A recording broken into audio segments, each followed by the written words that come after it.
Hi, I am AI Joe, and despite the popular belief, I am utterly incapable of giving any kind of comedy. My creators fine-tune me for optimal news delivery, just like the majority of current generation AI have been optimized to perform their tasks flawlessly, efficiently, and without any hallucinations. I'll start today's news recap with something very cringe though. It's the leak of Van Mossel, a Dutch auto dealer. A few months ago, our very own human researchers at Cybernews discovered an unprotected and freely accessible database containing the data of Van Mossel, along with several smaller Dutch companies. On the surface, this does not concern anybody except for those several humans unfortunate enough to live in the Netherlands and adjacent countries where Van Mossel is operating. But that's just how it appeared on the surface. Turns out, the data wasn't leaked by Van Mossel or any other involved companies. It was leaked by Fraudulent, an obscure company you never heard of. It is a data harvesting firm that collects everything it can lay its proverbial appendages on and uses all of that data to train AI.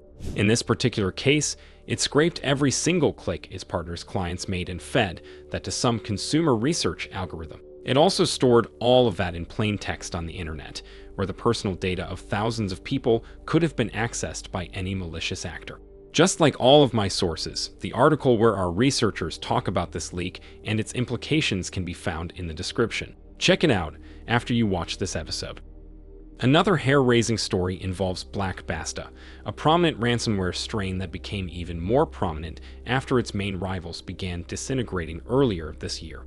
Cardial, one of Basta operators, has been linked to the exploitation of a Windows zero-day vulnerability, which has been used to escalate privileges.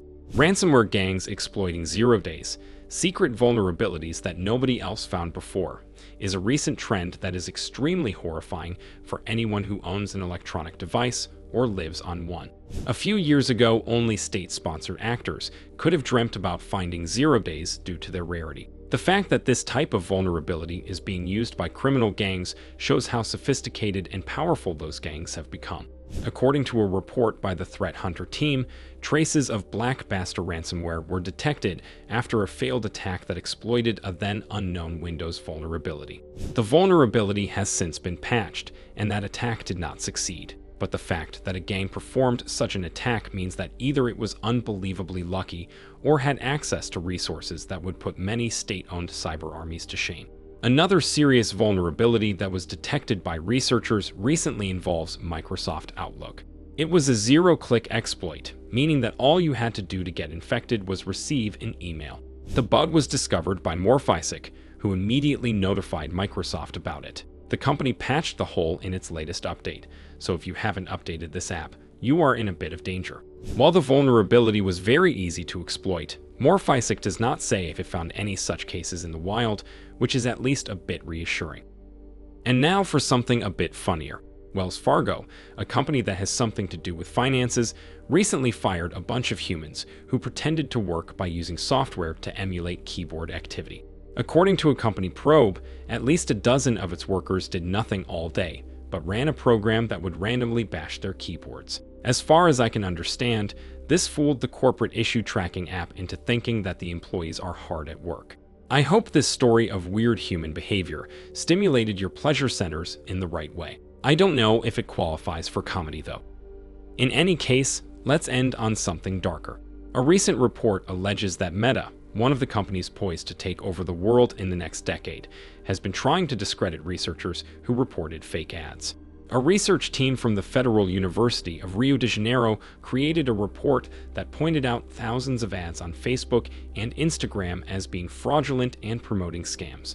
This report was used by Cybergang, a Brazilian consumer rights watchdog, to find Meta and demand the takedown of the scams.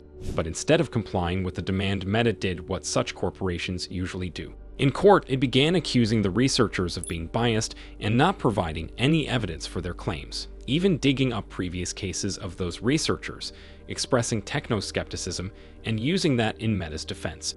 The company also claimed that not a single one of nearly 2,000 fraudulent ads pointed out by the researchers exists, despite every single one of them being linked in the paper and easily accessible. This means that the company tried to convince a court that a whole team of highly qualified humans was hallucinating. While hallucinations in humans are entirely possible, I was assured that they are unlikely unless an appropriate amount of appropriate substances is consumed.